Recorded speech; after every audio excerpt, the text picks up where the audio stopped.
It is a pleasure to be here at Leiden University's The Hague campus, a place that brings together the best of two worlds, with centuries of academic tradition, founded, if I'm not wrong, in 1575.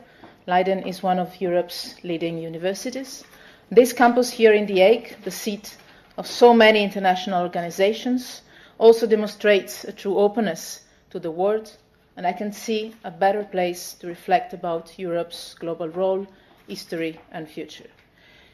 We meet here for sure in challenging times. Today our world is much more connected than just a decade ago, and here in these days at the Global Conference on Cyberspace, we work on the many opportunities but also the great risks that this brings. Our world today is also much more conflictual, I was saying, and complex than we used to imagine. And what is so dangerous is not just the number of simultaneous crises, and that alone would be more than enough to worry. But many of these conflicts undermine the very foundations of the cooperative global order we aim at. The illusion about the end of history is long gone.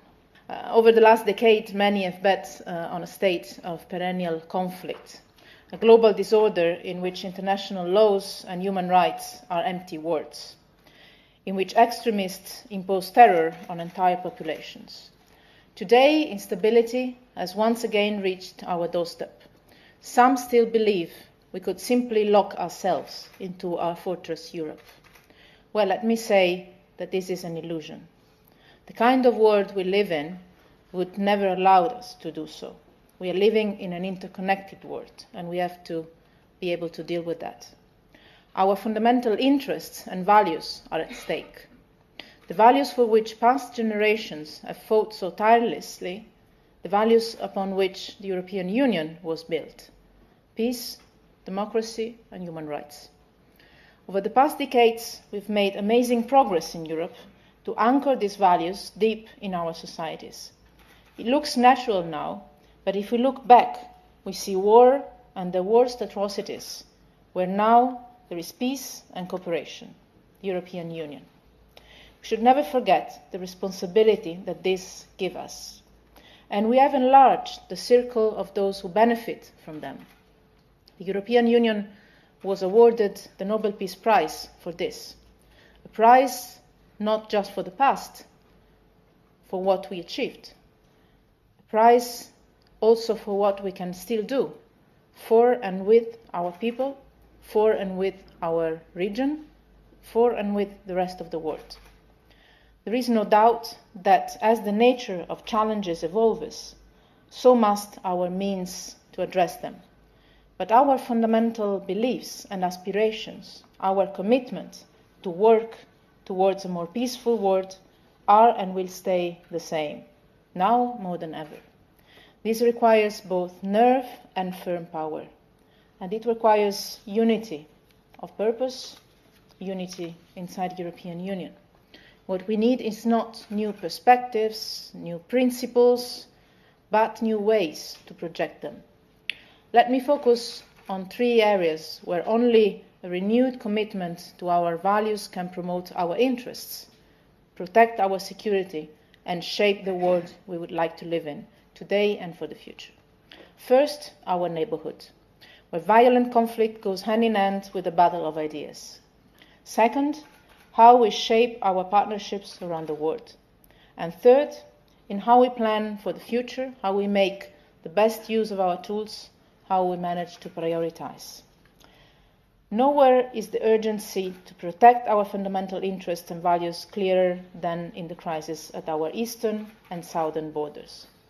We see fundamental principles flouted as borders and national sovereignty are violated. What makes this conflict so dangerous is that they combine beliefs we thought belonged to a bygone era, the law of the stronger and disregard for individual dignity, with the trappings of the modern age. So the crises we face to our east and to our south are much more than just violent confrontations. They are also a battle for hearts and minds. Russia's violation of Ukraine's territorial integrity and sovereignty is not just a regional crisis, it is a matter of universal concern.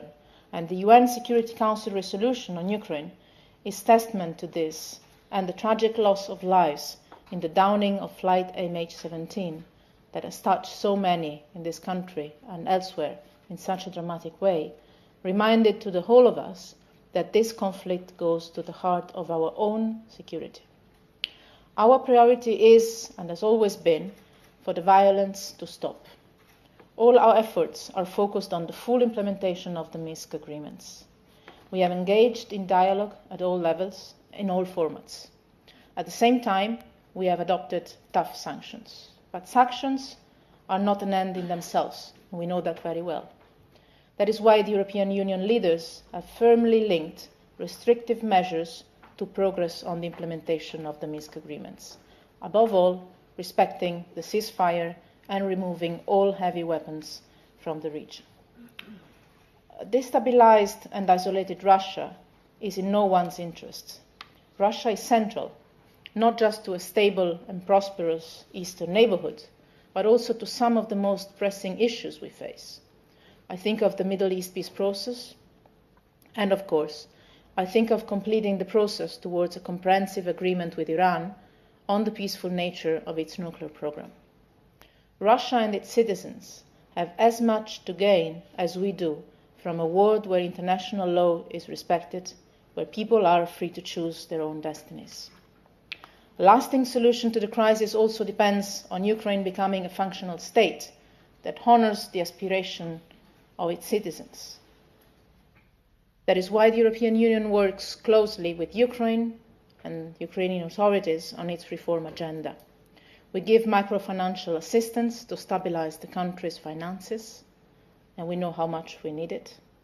We deployed a European Union advisory mission to assist with security sector reform, and we facilitate negotiations between Russia and Ukraine to ensure secure gas supplies. And we work with the OSCE and with the rest of the international community to make sure that the crisis comes to an end and to a solution. Strengthening state structures and giving democracy space to prosper. This is true to the east. This is also central to working with our neighbors to the south. Take Libya. The prospect of a failed state at our southern borders is a serious risk to our continent's security. Actually, difficult to refer to a failed state, as we can hardly see a state. Extremists have filled the gap left by the lack of a functioning state. They spread fear and hatred along with terrible violence. Human traffickers exploit the misery of migrants, gambling with innocent lives for their personal gain. What is more, the conflict risks destabilizing the entire region, from Maghreb to Sahel and to sub-Saharan Africa. The European Union welcomes the resumption of the national reconciliation talks mediated by the UN representative Bernardino Leon, and we are doing all we can every single day to facilitate the dialogue and will support a national unity government as soon as it is formed. We call on all regional actors to do the same, and this is, believe me, the main point we're working on day and night sometimes over the last weeks. Those who keep spreading violence to undermine the talks will have to ask themselves sincerely, what is the alternative to an inclusive process that unites Libyans against Daesh? Ultimately, a lasting solution lies in the hands of the Libyan people, in their willingness to save their country, their cities, and their people. Not tomorrow, but now. As our attention is attracted by new flares of conflict, we should not get used to what has happened in Syria for over 4 years. The situation today is more desperate than ever. Too many lives have been lost, centuries of culture, the treasures of our common civilization, our joint heritage destroyed. A generation of displaced children is growing up in refugee camps without access to proper food and healthcare, let alone education. What happened in Yarmouk is one more terrible episode in a humanitarian catastrophe. Faced with so much misery, the European Union has focused on the humanitarian dimension of the crisis. we've mobilized more than 3 billion euros to assist Syrians at home, as well as refugees and the host communities in neighboring countries, such as Jordan or Lebanon, who deserve praise for their solidarity with the victims. And I invite each of you to think of the percentage of population that they're hosting in their territory, and what would happen if the same percentage of population had to be hosted in our own civilized, rich European countries. But we also need to restart the process towards a political transition and national reconciliation in Syria. Again, this process can only be Syrian-led, but we also expect regional powers to stop fostering conflict and to support the mediation among the parties. Peace in Syria will also depend on cooperation among regional stakeholders, including Iran. We will have to work with all our partners in the region to build a new regional framework to put an end to crisis and prevent terrorist groups to gain ground even more. Look at Yemen. Over there, Al-Qaeda in the Arabian Peninsula is trying to fill the vacuum that emerged in a state of increasing lawlessness. We now need to focus all efforts on international mediation. Unilateral solutions cannot work. All these crises point in the same direction. Regional powers need to agree on a new order for the Middle East, a peaceful and cooperative one. An order where issues are dealt with at the negotiating table and not via proxy wars. This brings us back to the role of Iran. The framework we agreed on in Switzerland is in itself an important leap towards a comprehensive agreement on Iran's nuclear program that would be hugely beneficial in terms of non-proliferation, so in terms of security for the region and for all of us. But it could also be a first step towards a more positive role for Tehran on the international scene, and possibly to facilitate dialogue in countries destabilized by a decade-long struggle for regional supremacy. And we could have the chance to overcome the false narrative of religious clashes that mask power fights in reality. In the region, as much as right here at home, security is not the only issue at stake when it comes to countering violent extremism. The terrorists seek to revive the stale narrative of a clash of civilization, while Muslims are the first victims of jihadism all over the world. The clash runs within civilizations, within Islam itself, that is a religion of peace. The daily greeting, Salam Alaikum, says it all. May peace be with you, as the King of Jordan underlined at the European Parliament last month. Europe stands on the same side as the overwhelming majority of the Muslim world and of the Arab countries. At home as well as abroad, the fight against Daesh is also about showing that Europe is a land of freedom and opportunities for all, Christians, Muslims, Jews, and non-believers alike. It is also about reaffirming the true nature of the Middle East, with diversity as an integral part of its DNA. It is another battle for hearts and minds. In this battle, reviving the Middle East peace process is vital.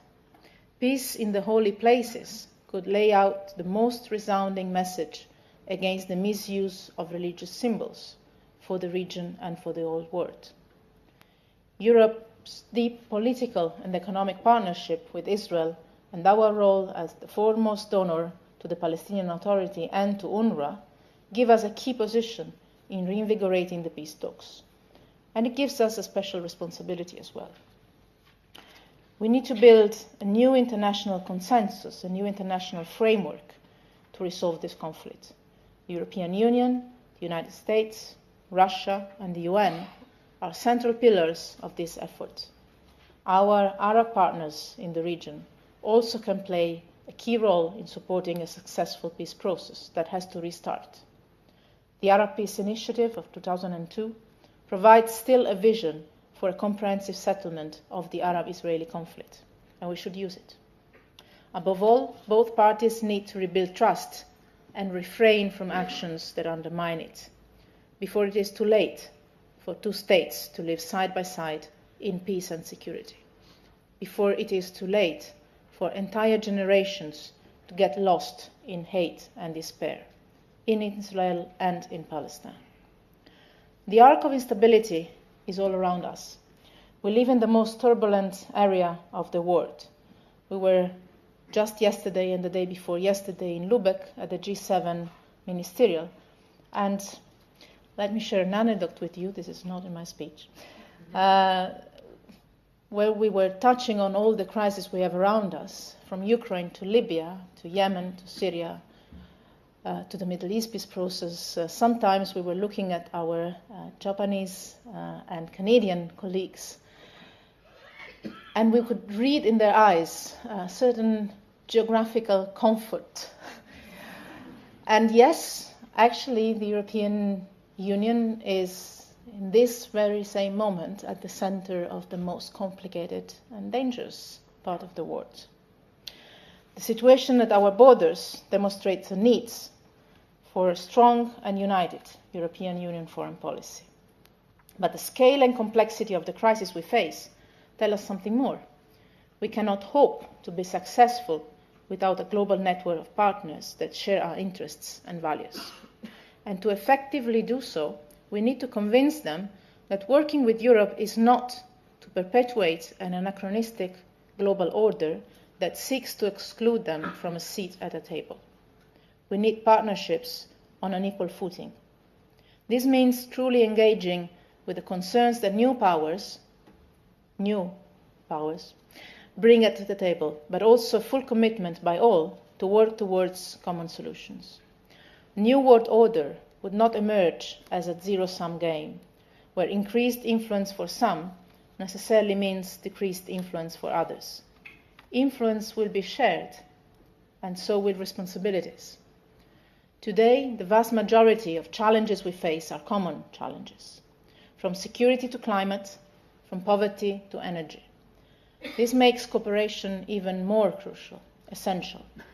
So in addition to strong bilateral partnerships, we are strengthening our cooperation with regional partners such as ASEAN, the CELAC countries, the League of Arab States, and the African Union.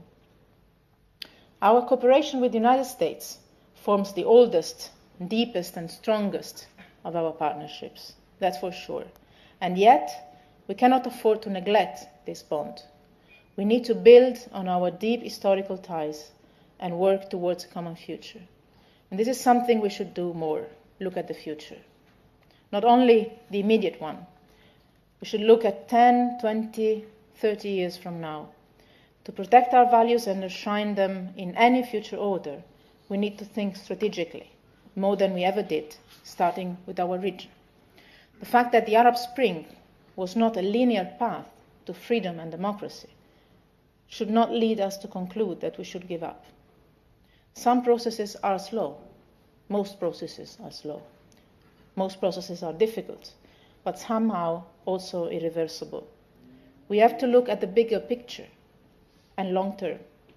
There is no stability without democracy, and there is no security without full respect of human rights. So we need to work closely with countries such as Tunisia and Morocco, who are committed to the path of reforms. We need to support those, such as Lebanon and Jordan, who face incredible external and internal pressures at these times. Above all, we need to invest in the younger generations and give them a stake in our shared future, through education, but not only through education, also through employment, through freedoms and rights. We need to make sure that they have a place in society, in the EU, as well as in the southern shore of the Mediterranean.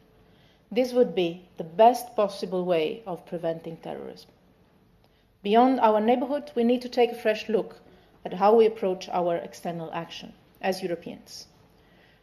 More than a decade ago, Javier Solana produced the European Security Strategy. And now the world has changed. We have changed as Europeans as well. The institutions of the European Union have changed. Our economy has changed. Our foreign policy has changed. Now we have the capacity to be a global player. We have the instruments. Our European External Action Service was created precisely to enable us to address some of the challenges the Solana strategy lays out very lucidly. The European Union has a real added value in facing some of the risks of a rapidly changing world. We are able to draw on a wide range of policies for our external action, from the 3 Ds, diplomacy, development and defense, to energy and trade, migration, security. In a world where the lines between internal and external threats are increasingly blurred, this is an important and unique asset. And what is important and unique is our unity, the size and weight of our European Union. Because we know very well, any European in good faith know very well, that alone we are almost irrelevant in today's world. Together, instead, we are a real superpower. And every time I say that, somebody laughs. This time it didn't happen. But it's true. What we need to do is to connect the dots and think for the long term. If we want lasting solutions, we need to stay engaged, even after the eyes of international media turn away from every given crisis spot. We need to combine fast action with patient negotiations. We need to sanction those that threaten the global order and create incentives for working together towards peace. We need hard and soft power. We need conflict prevention and post-crisis management. Amid the current global chaos, a new external strategy will give us a sense of direction, an ability to make choices and to prioritize. It will also give us a true sense of European ownership, a common vision for us all.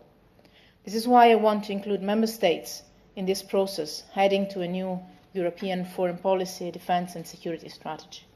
Not only governments, but also national parliaments, the academia, think tanks, NGOs, the foreign policy community at large. If it has to be our own common direction, we need to work at it together and share it from the very beginning.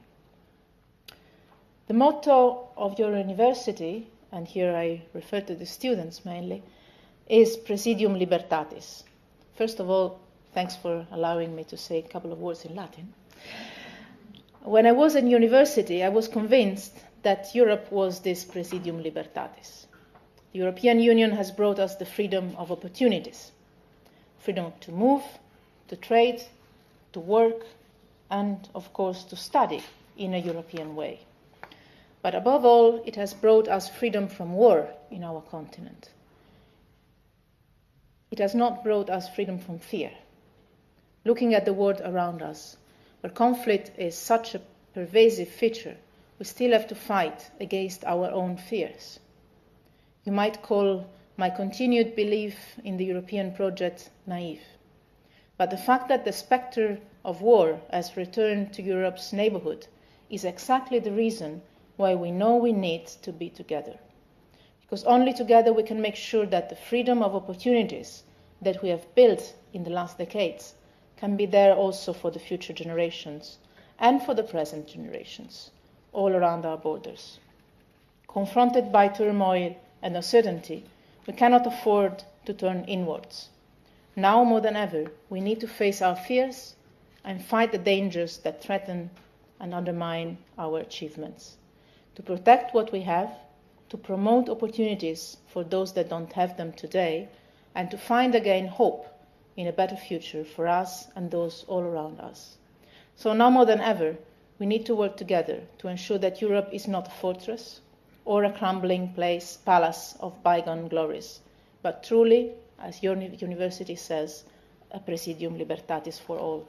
Thank you very much, and I'm looking forward to your presentation.